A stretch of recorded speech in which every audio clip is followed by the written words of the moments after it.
Assalamualaikum warahmatullahi wabarakatuh. Hari ini kita akan belajar mengenai perkembangbiakan hewan. Sudah siap belajar bersama? Ayo kita mulai. Hewan berkembang biak untuk melestarikan jenisnya. Tahukah kamu cara perkembangbiakan hewan? Betul sekali, sama seperti tumbuhan, hewan juga berkembang biak secara generatif dan vegetatif.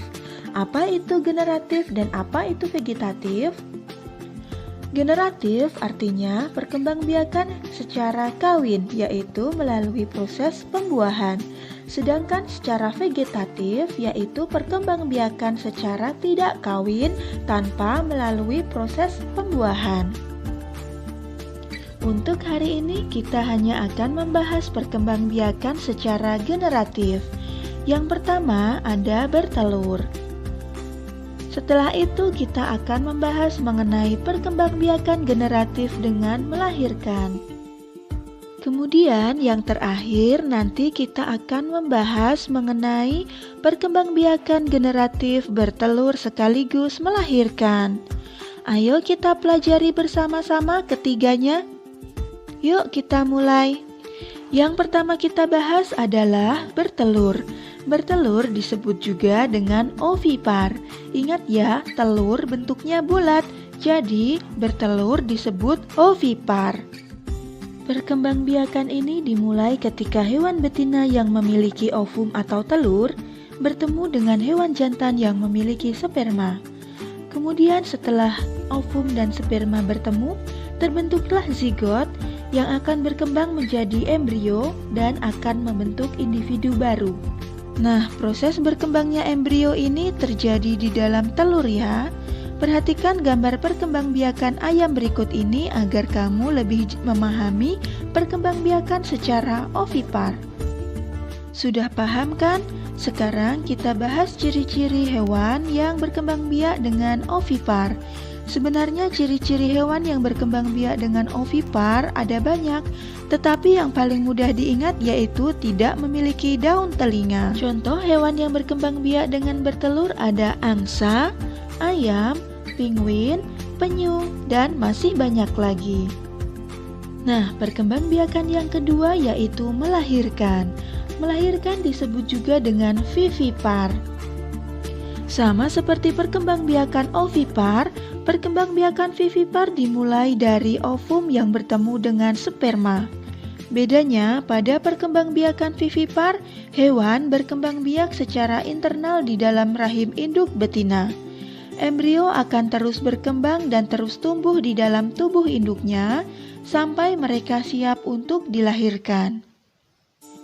Hewan yang berkembang biak secara vivipar biasanya adalah mamalia.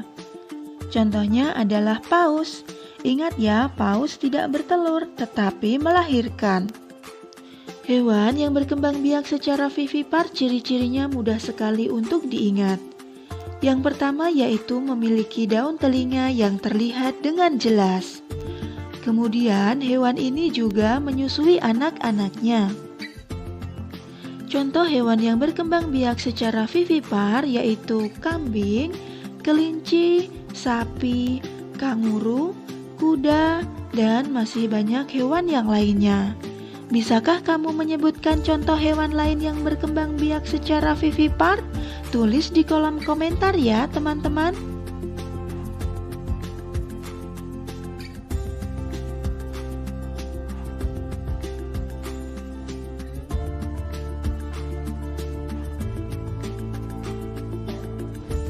Perkembangbiakan yang terakhir yaitu ovovivipar. Apa itu ovovivipar? Ovovivipar yaitu perkembangbiakan secara bertelur sekaligus melahirkan. Nah, perkembangbiakan ini yaitu memadukan antara bertelur dan melahirkan. Pembuahan terjadi di dalam rahim induk, kemudian telurnya juga terbentuk di dalam rahim. Bukan dikeluarkan seperti ayam. Kemudian telur tersebut juga menetas di dalam tubuh induk tersebut.